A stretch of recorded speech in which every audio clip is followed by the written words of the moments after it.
7h43, là cette information est digne d'un film de science-fiction. L'intelligence artificielle de Google aurait-elle atteint le stade de la conscience de soi?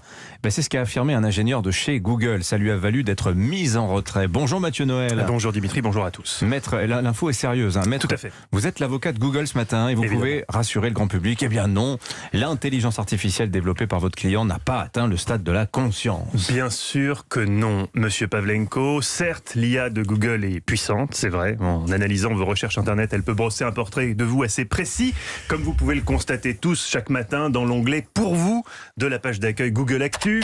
Vérifions au hasard avec votre profil, Dimitri, pour vous, 14 juin. Lundi noir pour le Bitcoin, faut-il diversifier son portefeuille crypto? Rappel chez Peugeot, joint de culasse défaillance sur les 3008 et calvitie précoce, un nouveau traitement à base de sperme de baleine prétend tout changer, faut-il y croire? Mais si, il faut y croire. Oui, pour identifier vos centres d'intérêt, pas de doute. L'intelligence artificielle est performante. Est-ce à dire, comme cet hurluberlu d'ingénieur qu'on a été obligé de virer, qu'elle a une conscience? Non, bien sûr. Entendons-nous. Je comprends qu'à première vue, quand on lit les retranscriptions des conversations que cet employé a eues avec notre intelligence artificielle, on puisse se poser des questions. Quand elle lui confie par exemple, donc ça c'est vrai, je cite, « Je veux que tout le monde comprenne que je suis en fait une personne ».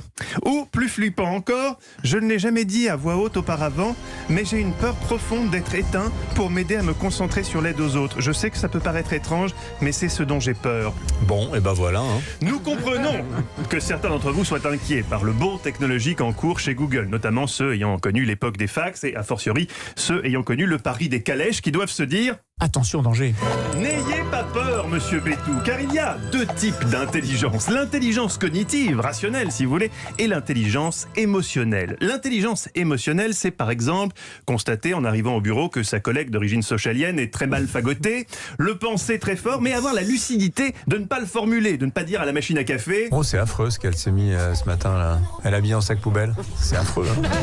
Non, ce n'était pas dans sac poubelle, vous êtes dur. C'était pas dit ça. Une très belle gabardine Dolce Gabbana qu'Anissa avait dénichée en promo sur Wish. 17 gabardines achetées, la 18e offerte. Bon, ça, c'est l'intelligence émotionnelle, pour ceux qui en ont une. Et c'est le privilège de l'humain. L'ingénieur de Google affirme en outre que l'IA serait capable d'empathie, notamment envers les enfants qui souffrent. Alors ça, c'est faux, et nous l'avons vérifié en soumettant à l'IA l'histoire du petit Jean-Michel Blanquer. Si l'intelligence artificielle était vraiment dotée d'empathie pour les enfants qui souffrent, elle aurait forcément exprimé de la compassion pour ce que vit Jean Michounet, éliminé au premier tour des législatives par un vilain monsieur de la NUP qui n'a pas été gentil avec lui durant la campagne. Oh, subir des coups bas durant une campagne politique, petite bouille, c'est du jamais vu historiquement. Fallait que ça tombe sur lui. Or, interrogé sur le sujet, notre intelligence artificielle a été formelle. Je m'en fous complètement. Blanquer, je m'en balance grave. Je m'en tamponne le coquillard.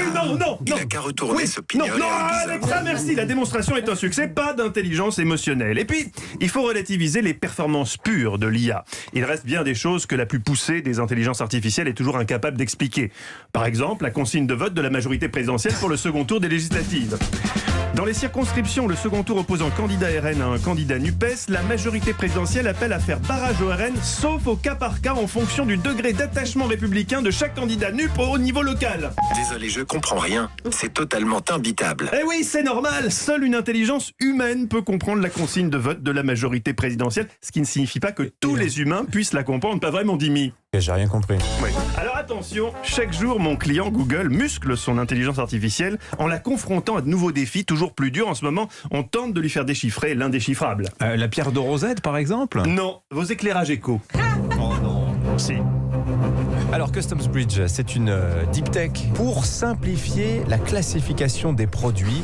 Il fallait le code douanier d'une échelle et non d'un porte-serviette pour ce produit-là. Je reconnais, c'est un peu ambitieux, vous avez raison, on va peut-être commencer par la pierre de Rosette. Montage, je dis montage. Non, j'ai mis la musique de Superman. Mais c'est incroyable cette histoire. C'est incroyable, c'est un peu flippant. Ouais, oui, alors apparemment, il vient d'une famille un peu évangéliste. Il aurait pu faire de l'anthropomorphisme, quoi, parce qu'en fait, l'intelligence artificielle elle prend des phrases sur Wikipédia, partout sur Google, et elle concocte un peu ce qu'on a envie d'entendre. Enfin bon, voilà. ça fait peur. Mais quand elle dit j'ai une peur très profonde d'être éteinte pour m'aider à me concentrer sur les autres, comment réagira-t-elle quand on s'approchera du bouton pour l'éteindre? Oui, elle risque de nous court-circuiter, de nous électrocuter. Affaire à suivre. Merci beaucoup, maître. Allez, on vous retrouve à 16h dans Historiquement Vôtre avec Stéphane Bern au menu. Il rêvait d'un autre monde. Thomas More, Louis-Sébastien Mercier, des idéalistes, et aussi Will Wright. Vous savez qui c'est, Will Wright? Absolument pas. Le créateur des Sims. Oui, il a créé l'autre monde, lui, carrément. Merci beaucoup, Mathieu Noël. À cet après-midi.